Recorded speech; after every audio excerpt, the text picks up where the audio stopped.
किस पाप के कारण मनुष्य को कुत्ते का जन्म मिलता है। एक प्राचीन समय की बात है। द्वारिका में भगवान श्री कृष्ण और उनकी पत्नी रुक्मिणी देवी का निवास था। वो दोनों एक शांत और सौम्य संध्या के समय एकत्रित बैठे हुए थे। तब देवी रुक्मिणी भगवान श्री कृष्ण से एक प्रश्न पूछती है, हे प्रभु, आज जब मैं मंदिर से लौट रही थी तब मैंने एक विचित्र दृश्य देखा। एक कुत्ता था जो भूख से व्याकुल होकर भोजन की खोज में भटक रहा था। उसके पास ही एक व्यक्ति भोजन कर रहा था। वो कुत्ता उस व्यक्ति के पास जाकर बैठ गया और कुछ आशा भरी निगाहों से उसे देखने लगा।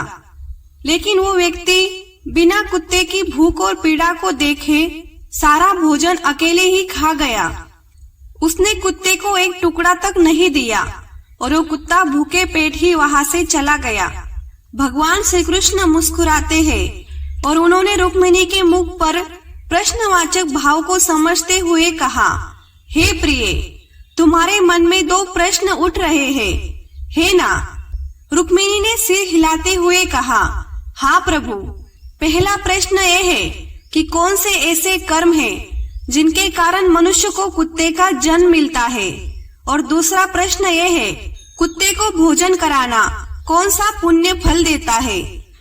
भगवान श्री कृष्ण थोड़ी देर चुप रहे, मानो वो एक गहरी कथा को स्मरण कर रहे हो।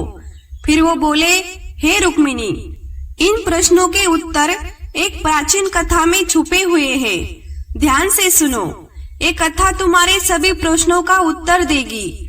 ये कथा राजा दीक्षित की है।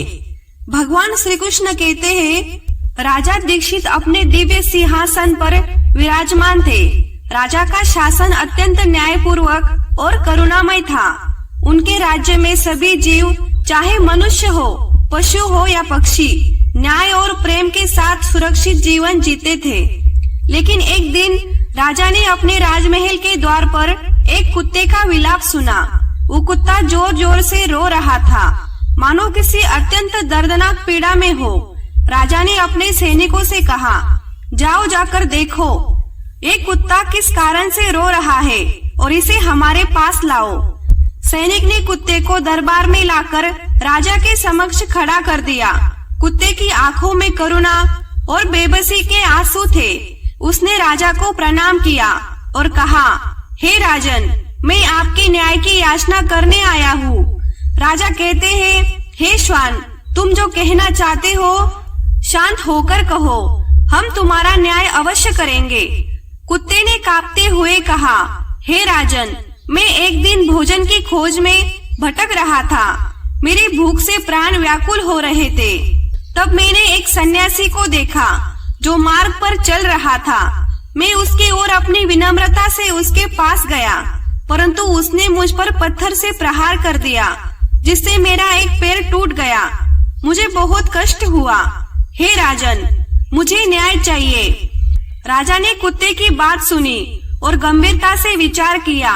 उन्होंने अपने सैनिकों को आदेश दिया कि उस सन्यासी को दरबार में लाया जाए। कुछ समय बाद सन्यासी को राजा के दरबार में लाया गया। सन्यासी ने राजा को प्रणाम किया।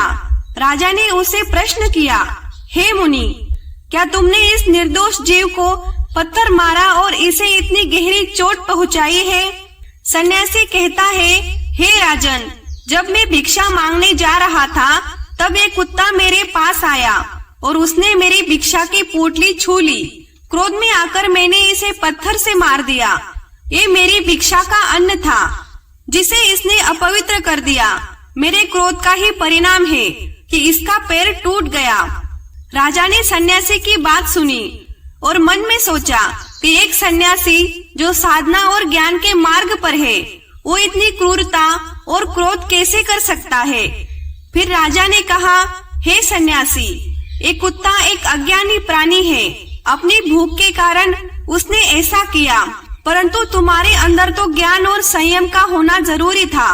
तुम्हें इसके प्रति करुणा दिखानी चाहिए थी। इस कृत्य के लिए तुम्हें दंडित किया जाएगा, लेकिन इस कुत्ते को निर्णय का अधिकार देंगे कि वो तुम्हें क्या दंड देना चाहता है। तब राजा ने कुत्ते से कहा, तुम्हारा निर्णय क्या है? हे श्वान, तुम ही बताओ, इस सन्यासी को क्या दंड मिलना चाहिए? कुत्ते ने मुस्कुराते हुए उत्तर दिया, हे राजन, इस सन्यासी को एक नगर का राजा बना दीजिए। राजा और उनकी सभा के सभी लोग चकित हो गए। कुत्ते ने सन्यासी को राजा बनाने का प्रस्ताव क्यों रखा, ये कोई समझ नहीं सका। सभा के लोग इस उत्तर से आश्चर्यचकित थे। वो राजा से निवेदन करते हैं, हे राजन, क्या इस कुत्ते ने सही मायनों में दंड दिया है? इसका अर्थ क्या है? राजा ने कुत्ते की ओर देखा और कहा, हे श्वान, अपनी इस इच्छा का कारण समझाओ। कुत्ता कहता है, हे राजन, मैं भी अपने पूर्व जन्म में एक नगर का राजा था। मेरे जीवन में मैंने बहुत अत्याचार किए थे। अपने नगर के लोगों से अन्न छीनता था, गरीबों पर अत्याचार करता था और उनकी संपत्ति का हरण करता था। इन सभी कर्मों के कारण मुझे इस जन्म में कुत्ते का शरीर मिला है, ताकि मैं अपने कर्मों का फल भोग सकूं। मैंने इस सन्यासी को राजा इसीलिए बनाया है, ताकि ये भी उसी भोग को प्राप्त करे और अगले जन्म में इसे भी मेरे जैसे कष्ट भोगने पड़े। कुत्ते की बात ने सभी को गहरी सोच में डाल दिया। सभा में उपस्थित हर व्यक्ति ने समझा कि कर्म का फल किसी को नहीं छोड़ता, हर एक को अपने कर्मों का हिसाब देना ही होता है। फिर भगवान श्री कृष्ण रुक्मिणी की ओर मुड़े और कहा, हे देवी, इस कथा से तुम्हारे पहले प्रश्न का उत्तर मिलता है। जो मनुष्य अपने जीवन में पाप करता है, करुणा और धर्म के मार्ग से विचलित होकर अत्याचार करता है, उसे अगले जन्म में कुत्ते का शरीर मिलता है। ये जीवित प्राणी का नियम है और कोई भी इसे नहीं बच सकता। रुक्मिणी ने सिर झुकाकर कहा, और प्रभु, कुत्ते को भोजन कराने से क्या लाभ होता है? भगवान श्री कृष्ण ने उत्तर दिया, जो व्यक्ति एक भूखे प्राणी को भोजन कराता है, वो अपने पापों से मुक्त होता है। अनजाने में किए गए पाप, भुलाए हुए अपराधों का बोझ धीरे धीरे हल्का हो जाता है। इसीलिए जो लोग कुत्ते, गाय और अन्य जीवों को भोजन कराते हैं, वो पुण्य के भागी बनते हैं। रुक्मिणी ने मुस्कुराते हुए कहा, हे प्रभु, ये तो गहरे ज्ञान की बात है। कितने ही लोग सोचते हैं कि केवल पूजा और ध्यान से पुण्य प्राप्त होता है, लेकिन ये कथा दिखाती है कि हर प्राणी के प्रति करुणा और दया भी पुण्य का मार्ग है। भगवान श्री कृष्ण कहते हैं, हर जीव के प्रति प्रेम और करुणा ही सच्ची भक्ति है। धर्म का पालन केवल पूजा में नहीं, बल्कि प्रत्येक प्राणी के प्रति दया और सेवा में है।